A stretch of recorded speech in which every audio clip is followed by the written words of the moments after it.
Hola,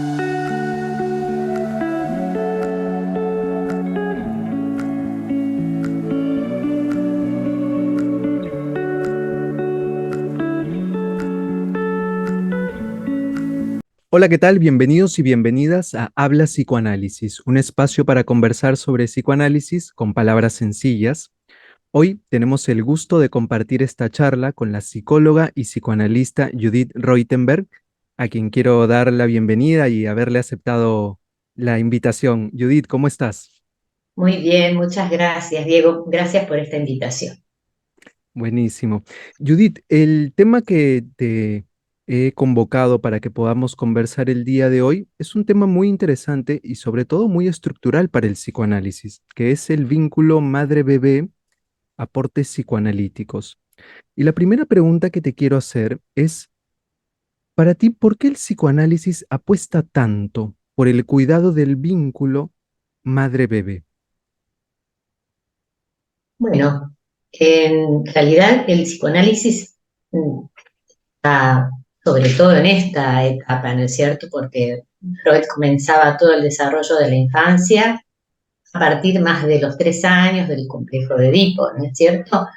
Y, digamos, en los últimos 30 años, y sobre todo en especial después de la Segunda Guerra Mundial, se empezó a plantear muchas cuestiones que tienen que ver con lo que sucede con la forma de vinculación del niño, con las situaciones de la separación de la madre y del niño y los efectos. Sobre todo estaba pensando en lo que sucedió, por ejemplo, durante la Segunda Guerra, cuando se planteó que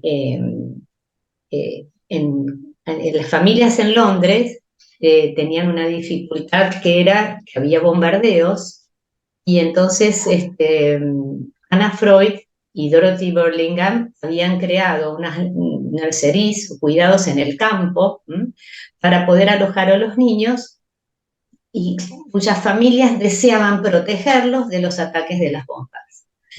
Luego de un tiempo lo que se descubrió y se detectó que los niños estaban mucho más perjudicados por la separación de sus familias, ¿no? Mucho más que la afectación que podían tener las bombas. Y de ahí esto se concluía que efectivamente lo que más producía lesión, digamos, efecto traumático, era la separación de la familia. Con lo cual, nosotros empezamos a poder desarrollar desde muchas perspectivas analíticas que lo que se construye centralmente es la relación madre-niño inicial, porque inicialmente hay que hacer un vínculo diádico, es decir, que un niño necesita de una figura que sea siempre la misma, sobre todo en los primeros meses de vida. Y por supuesto que esta figura sea lo más frecuentemente la misma y que se constituya como, podríamos decir, como una figura de apego, figura referente, tenga determinadas cualidades de amorosidad, de ternura, de sensibilidad, sensibilidad para tener la respuesta adecuada a las necesidades infantiles. Esto es bastante extenuante y agotador para una única persona, por lo tanto, esta persona necesita tener sustitutos y reemplazos, necesita de una red de acompañamiento, necesita de una pareja o de alguien que acompañe este periodo que es tan extenuante y que es tan necesario para la constitución subjetiva y para la constitución psíquica infantil. Y que si nosotros podemos tener un peremenario de vida de mucho cuidado y mucho sostén, sobre todo los primeros 3 años de vida, ¿no? Lo que aquí llaman muchas veces los primeros 1000 días del desarrollo, tenemos garantizado que este niño no va a tener traumatismos severos, no va a desarrollar patologías severas a lo largo de la vida. Por supuesto que no es garantías de nada, en realidad a lo largo de la vida pueden suceder cosas, ¿no? En el periodo de latencia que va de los 5 a los 12 años, en la adolescencia. Bueno, la vida es muy larga y hay una complejidad importante. Pero se ha descubierto que todo lo que sea factores congénitos o hereditarios, tienen solo un porcentaje bastante pequeño digamos, en lo que sea, cuando uno dice, porque hay muchas posturas biologistas que dicen que, bueno, el niño trae esto Ujú. de nacimiento, trae esto por trastornos genéticos. Lo que se ha comprobado que el mayor porcentaje de riesgo, en todo caso, tiene que ver con quién lo recibe, cómo lo recibe y quiénes lo acompañan a este niño. Porque un niño que tenga por ahí condiciones hereditarias con cierta dificultad, si tiene un buen ambiente, digamos, un buen clima familiar, este niño va a poder generar esta capacidad que decimos nosotros de resiliencia Mm. para recuperarse de distintas situaciones. Permíteme hacer el acento en esto que estás diciendo, Judith, porque me parece muy importante. Además, te conozco y he compartido clases contigo y sé que tienes mucha experiencia también en cuestiones de autismo, en cuestiones de psicosis infantil. Y tú hace un momento mencionaste algo que es muy clave y que me interesa subrayar, que es que bajo un adecuado cuidado y conexión entre esta figura de apego y el bebé durante el primer año, durante los 3 primeros años, aumentan las posibilidades de garantizar un psiquismo saludable y no que devengan estas patologías que tú llamas severas. Allí estaríamos hablando de estas cuestiones más de autismo, de psicosis. ¿Podrías ampliar un poco qué tipo de cuestiones se podrían prevenir con este cuidado de estos primeros tiempos? Claro, se supone que partimos de la hipótesis que las patologías más severas justamente se generan ante las profundas dificultades de comunicación y de conexión del niño en los inicios de la vida. Ujú. ¿Mm? A veces esta psicosis o estos se ponen en evidencia bastante después, quizá más cercano a la pubertad, a la adolescencia, aunque también en la adultez. Eh, Sabemos que estos inicios, cuando nosotros hacemos la entrevista del adulto y hacemos historia, digamos, recabamos toda la información de su infancia, en general detectamos que en su infancia, en su primera infancia, ha habido situaciones excesivamente desorganizadas. ¿Sí? Claro.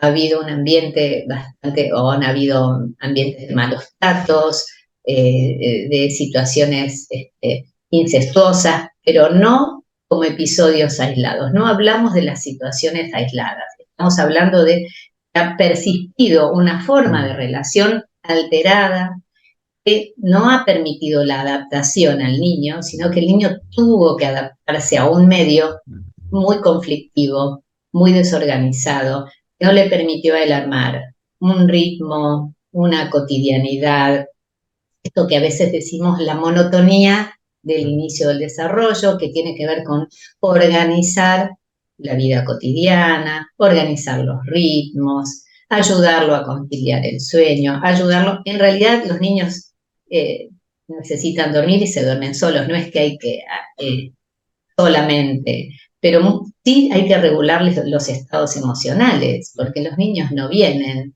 entendiendo y todo les resulta, normalmente un dolor de panza puede ser una catástrofe, sobre todo estamos Mm. hablando de los bebés, ¿no? Muy desbordante, claro, Todo es extremo, en general es catastrófico, pero si nosotros como adultos respondemos de manera calma, claro. eh, por ahí, bueno, podemos estar cansados porque a la 1 de la mañana al bebé se agarra un retortijón y hay que estar ahí amacándolo, calmándolo y uno ya está cansado Claro.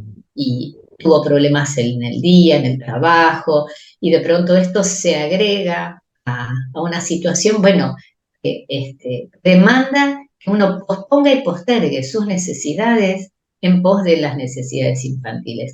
Esto es un esfuerzo difícil, ¿no? Bastante sacrificado, Claro. pero que esto es lo que en realidad va a ayudar a un niño a lograr la calma, porque muchos Mm. niños, por ahí hay padres que piensan que bueno, es por hambre o es porque algo, es muy común pensar que algo terrible le está Mm. sucediendo, En realidad, lo terrible es cómo lo vive el bebé, pero no hay nada terrible en esto, Claro. ¿no? Por eso la Eh, importancia de esto que decías también del entorno, de la red que sostiene a esa figura de cuidado, ¿no? Que claro, nosotros estamos hablando bajo el episodio que estamos conversando el día de hoy, de madre-bebé, pero sabemos hoy en día que es una figura de apego, ¿no? Pudiendo ser en muchos casos diferente al rol materno, digamos, a la madre que tuvo a ese hijo, ¿no?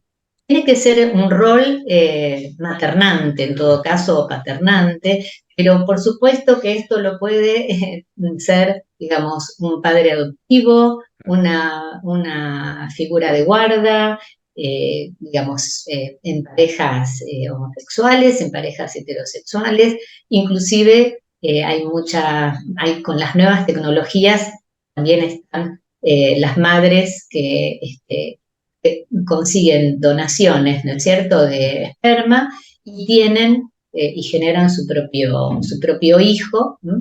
Pero también aún así en estas situaciones lo delicado es que estas madres, si no tienen una buena red de sostén, realmente se empobrece la capacidad generativa de la madre, se empobrece la capacidad resiliente del niño, y de verdad hay mucho déficit de afectividad y de intersubjetividad.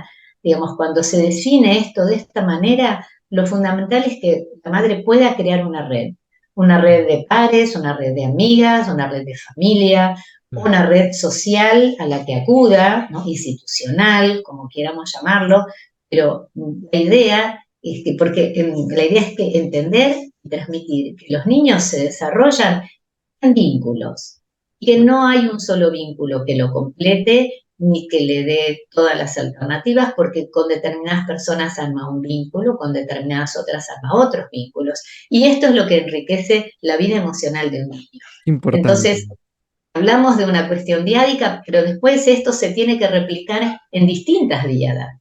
Claro. Inicialmente tiene que haber una, pero en la medida que el niño entienda de que esto puede crear un vínculo fundamental y fundante, el niño lo puede recrear con otros sujetos adultos, ¿cierto? Claro.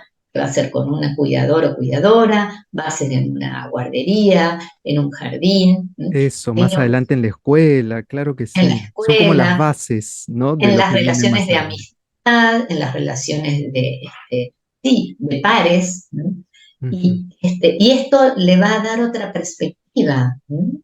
Que puede ser que en algunos momentos, por estas dificultades comunicativas iniciales, puede el niño tener en la adolescencia repliegues, ¿no? Y estar encerrado, deprimido, por ejemplo, y ahí él tiene que poder saber que hay un afuera y con el que puede contar. Claro, claro. Ahora, Judith, hace unos minutos mencionaste la palabra tecnología, mencionaste también la cuestión de redes sociales y me llevó a pensar en los tiempos actuales en los que vivimos, como sociedad, como cultura, que son tiempos marcados por el hiperconsumismo, hiperconectividad. Y yo lo que te quería preguntar es, ¿cómo influye todo esto en lo que venimos hablando, en ese primer tiempo de apego, de conexión, de estar para responder a las necesidades del bebé? ¿Cómo ves tú? ¿Hay algún tipo de influencia? ¿Qué pasa con esta hiperconectividad y el primer año de vida? Bien, es una pregunta importante porque justamente a los niños está demostrado que a los niños las imágenes no les proveen nada, nada en relación a la capacidad de organización psíquica, nada en relación a la capacidad de conocimiento y de aprendizaje. Mm. Sí puede ayudar a veces a algún padre cuando un niño está muy demandante, los padres puedan ponerle un poquito una pantalla para ellos poder continuar con sus actividades, sus cosas. Esto, sobre todo en la cuarentena, en la pandemia, cuarentena, esto se incrementó y se potenció de una manera desmesurada. Siempre que tenemos una postura desmesurada o extrema, vamos a caer en situaciones que interfieran. Eh, el primer, digamos, lo que se plantea es que de acuerdo a los tres primeros años de vida, los pediatras le recomiendan, por ejemplo, por tiempo, si tiene el bebé 1 año, es 1 minuto de imagen. Si tiene 2 años, son 2 minutos. Si tiene 3 años, tres Muy minutos. diferente a la realidad.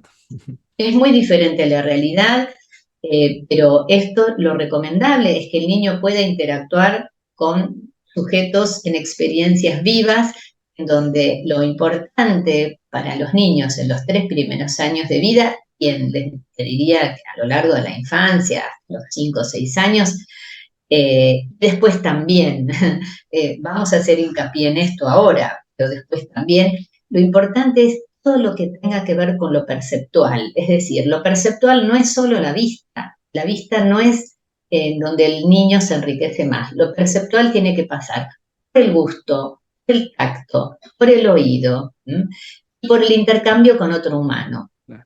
Entonces, todo lo que el niño puede experienciar concretamente, tocar, jugar, manipular, intercambiar con objetos y con humanos, esto sí le da mucha experiencia vital, le da la capacidad de encontrarse con dificultades y resolverlas, porque todo el tiempo hay dificultades y todo el tiempo el trabajo con un niño nuestro es poder ver cómo volvemos a reponer y a reparar todo aquello que lo deja disconforme, ¿no? Hay un autor que se llama Winnicott que habla de cómo reponerse a la frustración.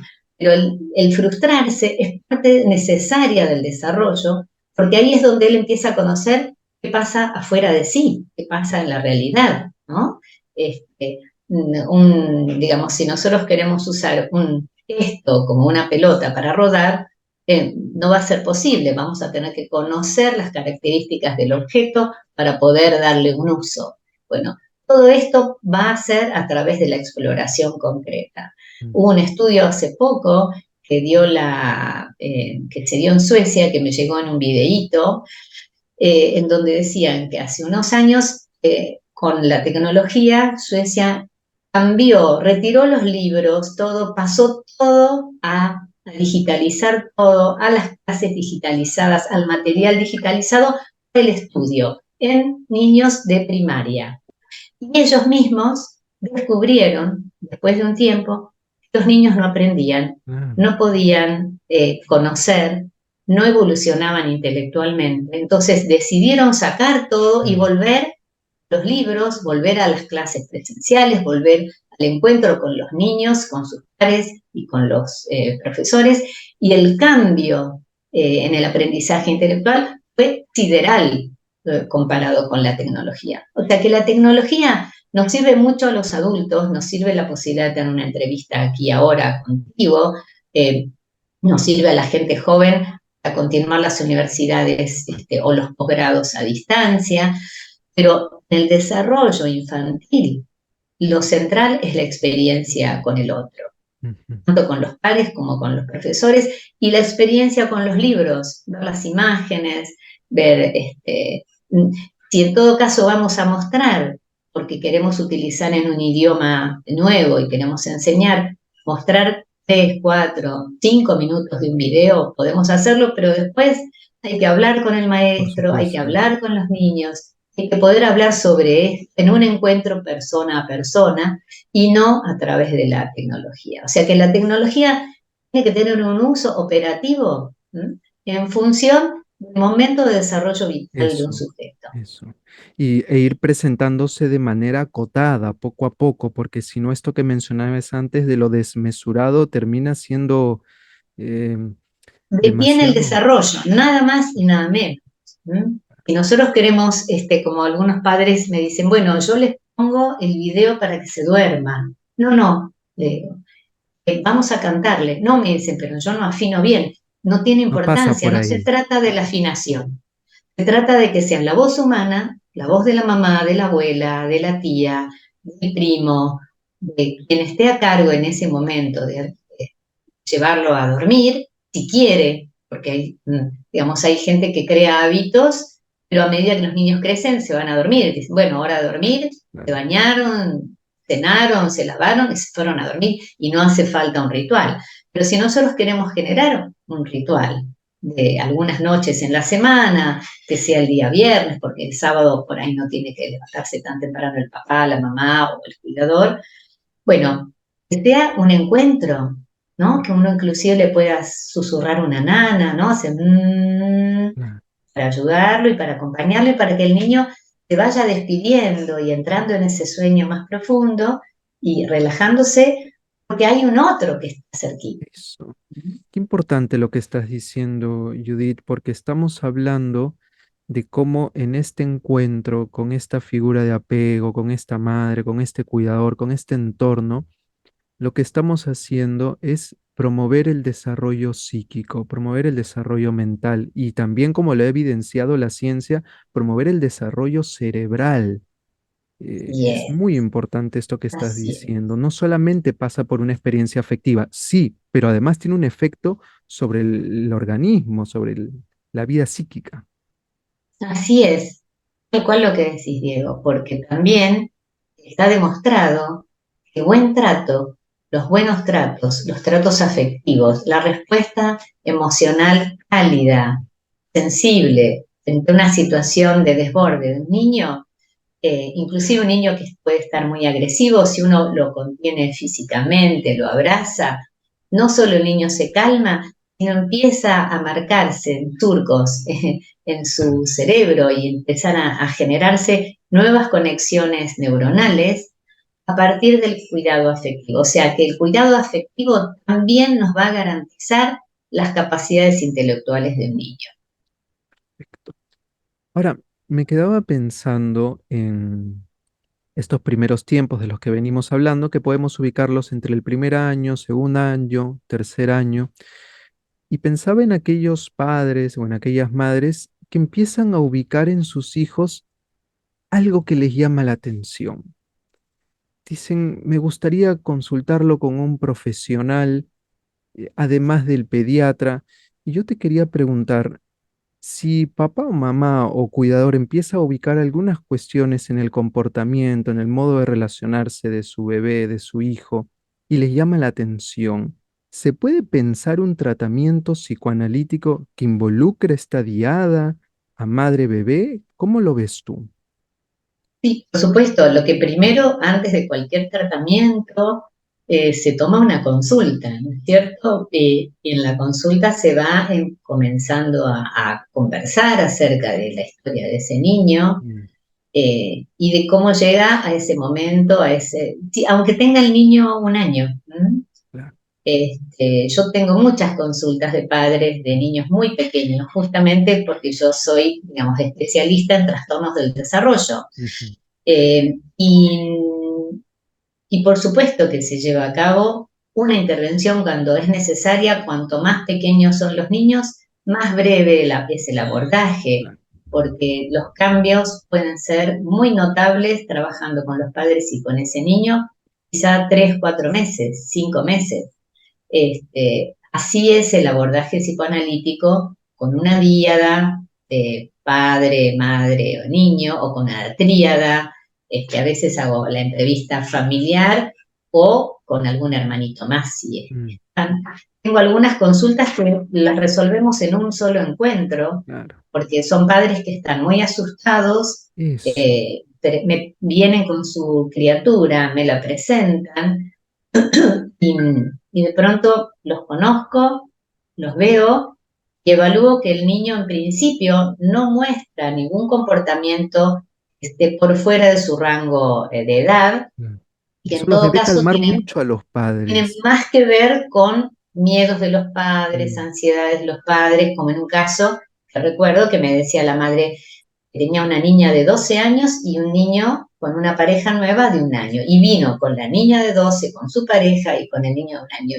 Y le dije, mira, todo lo que veo en él me parece que es correctamente normal en esta entrevista.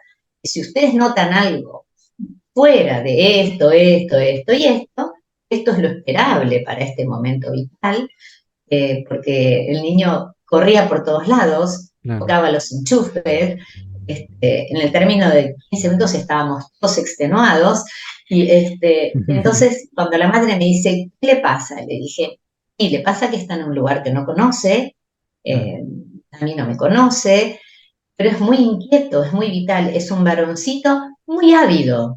claro, Hay que trabajar, ayudarlo, a acompañarlo por un lado, darle respuestas, por otro lado, a ver cómo uno puede bajarle un poco el tono ese claro. excitatorio. Y Este, despatologizar también, ¿no? claro, pero si yo, porque decía, no, un pediatra nos dijo, bueno, un pediatra que diga por un niño de un año y 2 meses, un niño es patológico por esto, realmente es un obstáculo. A veces hay, digamos, tenemos los dos extremos. Tenemos pediatras que ante niños con conductas, bueno, quizá un poco aceleradas, Ujú. habrá que ver qué lo excita y qué lo acelera, pero en principio eso es muy fácil de regular en tanto los papás dejen de estar asustados, Eso, lo vean inquieto en momentos, ¿no? O bueno, o como yo le decía a la madre, volvé a recordar cómo era estar, digo, lo tenés a un niño de un año que corre por todos lados, hay que correrlo, hay que seguirlo, hay claro, que ayudarlo, hay que frenarlo, y esto es corporal, esto hay que estar al lado de él, a la altura de él, en lo posible no parado, sino agachado para que el niño nos vea claro. en su Muy misma, importante. para Altura. que podamos mirarlo y el niño nos pueda mirar. Bueno, eh, aunque podamos responder adecuadamente a ese movimiento, lo vamos a ayudar a regular y esto no implica ninguna patología. Hay muchas cuestiones que son pasajeras, que pueden, que por supuesto los papás pueden tener desconcierto, sobre todo porque hubo la intervención de alguien que dijo, esto está mal, Claro. y entonces es importantísimo que recurren a nosotros, a los psicólogos, a los psicoanalistas, que podemos dar una respuesta inmediata, in situ, que pueda resolverse en uno, en dos, en tres encuentros. A veces, si persiste esto y los papás persisten en esta dificultad de ayudarlo a calmarse, bueno, en este caso no hizo falta más que una única entrevista. Claro. No Es- volvieron, porque empezaron a confiar en ellos y en sus capacidades de resolver. Eso es justo lo que quería remarcar, porque me parece muy importante. Yo te preguntaba un poco sobre la consulta psicoanalítica con padres de niños pequeños. Me respondiste que es algo que funciona y que puede desanudar muy bien algunas situaciones, si lo fuera necesario, pero también pensaba en este efecto de que los padres puedan encontrar un lugar distinto al que te ofrece la sociedad, que te está juzgando, que te está apuntando, esto hiciste mal, te falta esto otro, y que encuentren un espacio donde puedan pensarse ellos en su rol parental y en donde puedan ser contenidos y puedan pensar algunas cuestiones en relación a su hijo, es una experiencia terapéutica eso. Absolutamente, porque además la idea que el espacio se ofrece para contener, para Claro, acompañar, para rescatar que sí saben, que sí pueden, claro, qué recursos tienen a mano sin tener que ir a hacer cuestiones ni tratamientos, porque me llegan consultas a veces con niños que están con fonoaudiología, con mm, psicomotricidad, con terapeuta ocupacional, entonces digo, este nene está demasiado atosigado, quizá, sobreestimulado, ¿no? y además estimulado en cosas muy distintas, muy diversas, y eso a veces lo descompagina mucho más Claro, que si hiciera un vínculo con un profesional donde haya continuidad y no haya interrupciones, eso lo va a organizar mucho más, porque lo que estamos hablando es de que la continuidad se va a través de un vínculo seguro. claro. Cuando tenemos diversidad de tratamientos, diversidad de profesionales, a este niño le estamos complicando un poco porque ponemos a competir distintas figuras y el niño no sabe con quién, a quién tiene que escuchar, quién Claro. tiene que responder. Mucha Y esto puede confusión. ser, y esto puede producir un efecto exactamente contrario a lo que queremos lograr. Ujú. Perfecto. Bueno, Judith, creo que ha sido bastante clara tu exposición y sobre todo me ha gustado mucho el acento que has puesto en esos primeros momentos de conexión, de sostén, que también es un momento muy difícil para los padres o cuidadores, pero me gusta que ha sido una presentación hasta preventiva, diría, preventiva de generación prevención de salud mental. Importante escucharte. Bueno, te agrego una sola Sí, cosa por más que me favor. parece fundamental, y que es que cuando los padres vienen con sus propias historias, sus propias dificultades, por sus propias crianzas que por ahí no han sido adecuadas, ¿no? Que algunos padres dicen, bueno, mi crianza ha sido disfuncional, pero en la posibilidad de hacer una consulta y de poder diferenciar qué les pasa a ellos Eso, y qué pueden ver en el hijo distinto de lo que les pasa a ellos, también es una experiencia terapéutica porque pueden hacer crianzas mucho más interesantes y mucho más generativas en la claro, medida de estar acompañados por un profesional que los calme a ellos y les diga, en esto no hay peligro, o en esto vamos a trabajar de esta manera, o te sugiero, bla, bla. claro, Con lo cual esto también permite hacer un corte con la historia, en todo caso, disfuncional. claro. Que uno puede repetir muy de manera inconsciente, que esto es importante a marcar también, ¿no? Uno puede repetir muy de manera inconsciente y está bueno separar aguas, ¿no? Mm.